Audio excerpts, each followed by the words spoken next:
Halo Miss, balik lagi. Kali ini sharing time. Hari ini aku bakal sharing persiapan-persiapan yang aku lakukan dahulu agar persalinanku itu normal dan minim trauma.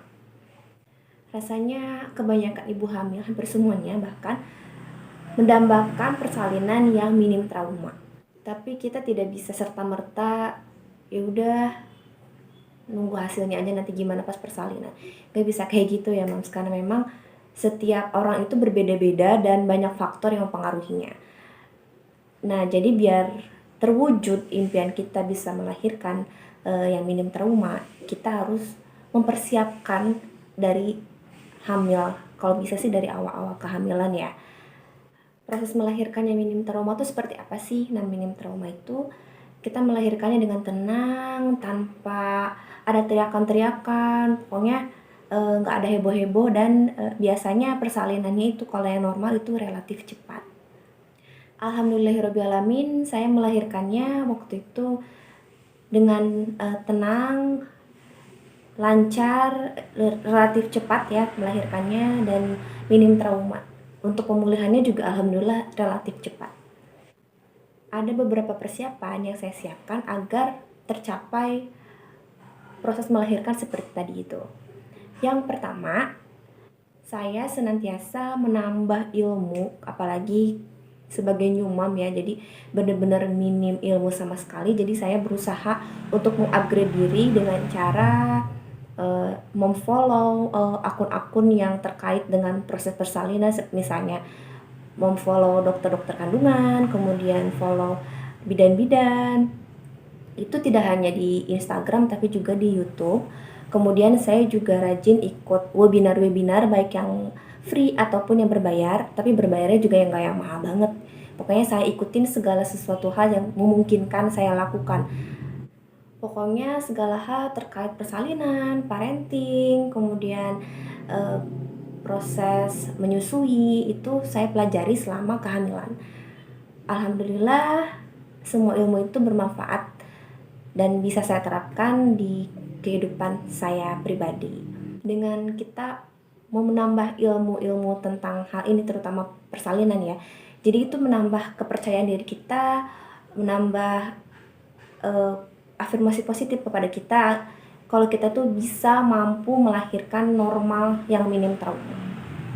Yang kedua yang saya lakukan dan saya siapkan itu adalah saya rajin berolahraga. Olahraganya sih enggak yang berat-berat ya, yang ringan-ringan aja yang bisa dilakukan oleh ibu hamil. Kebetulan saya pribadi sebenarnya orangnya tipe yang mager. Jadi saya cari olahraga yang memang memungkinkan dilakukan oleh orang mager seperti saya.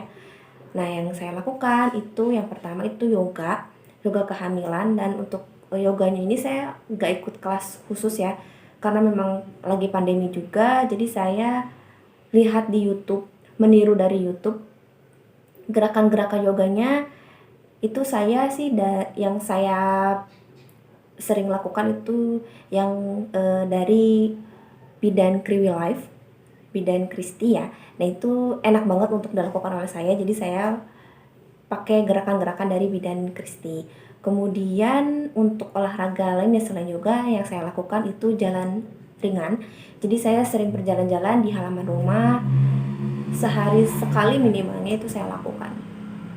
Manfaat dari olahraga ini yang pertama itu bisa meningkatkan daya tahan tubuh kita, karena ibu hamil itu kan memang rentan sekali, daya tahan itu rentan untuk menurunnya. Jadi dengan berolahraga itu dapat meningkatkan daya tahan tubuh kita. Kemudian manfaat lainnya itu meningkatkan fleksibilitas saat melahirkan nanti. Jadi dengan misalnya dengan gerakan yoga. Jadi gerakan yoga itu ada beberapa yang dapat membantu kita membantu bayi untuk turun ke panggul lebih lancar, lebih cepat. Persiapan ketiga yang saya lakukan itu adalah latihan nafas. Untuk latihan nafas ini sendiri saya berguru di YouTube, lagi-lagi di YouTube ya. Dan dari semua akun YouTuber tentang latihan nafas ini yang paling enak dan mudah dipraktekkan oleh saya pribadi itu dari video-video dari bidan Kristi ya, yang akun Creamy Life. Itu enak banget untuk dipraktekkan dan penyampaiannya pun itu enak gitu untuk orang awam seperti kita. Jadi enjoy aja gitu untuk belajarnya.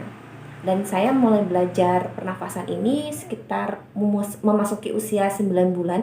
Itu saya sudah mulai belajar cara untuk mengatur nafas saat persalinan. Alhamdulillahirrahmanirrahim, saat persalinan itu memang sih kita itu blank, sama sekali blank ya saat melahirkan itu. Gak, pokoknya pasrah, bener-bener pasrah, tapi karena kita sudah latihan, kita sudah terbiasa, jadinya kayak spontan aja gitu untuk nafasnya. Kayak gitu, jadi alhamdulillah latihan nafas ini gak sia-sia, emang ini benar-benar membantu sekali untuk kita jadi lebih spontan saat melahirkannya itu.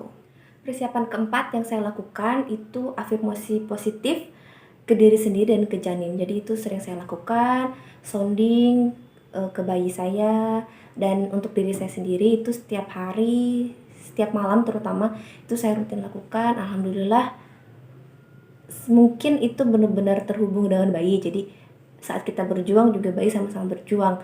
Alhamdulillah lancar saat persalinannya. Persiapan yang kelima yang saya lakukan itu mencari provider yang pro untuk gentle birth atau persalinan yang minim trauma. Dalam hal ini saya pilihnya bidan. Kenapa bidan? Karena bidan itu kan biasanya membantu persalinan yang tanpa masalah-masalah ya, minim masalah-masalah itu ke bidan. Jadinya biasanya bidan berusaha untuk meminimalisir trauma saat persalinan. Beda dengan dokter yang punya wewenang, jadi bisa melakukan tindakan-tindakan yang lebih. Persiapan keenam yang saya lakukan itu saya selalu menjaga asupan makanan yang saya konsumsi sehari-hari. Itu benar-benar yang harus yang sehat, yang minim untuk terjadinya masalah keguguran dan sebagainya. Itu saya pokoknya anti-anti makanan-makanan yang mentah. Kemudian dari makanan laut juga dipilih yang benar-benar yang minim merkuri dan minim kontaminasi dari Listeria monocytogenes, karena bakteri ini termasuk salah satu bakteri penyebab keguguran pada ibu hamil ya. Kemudian juga dari asupan makanan ini tuh kita mendapatkan energi atau kalori sehingga kita jadi punya tenaga saat melahirkan.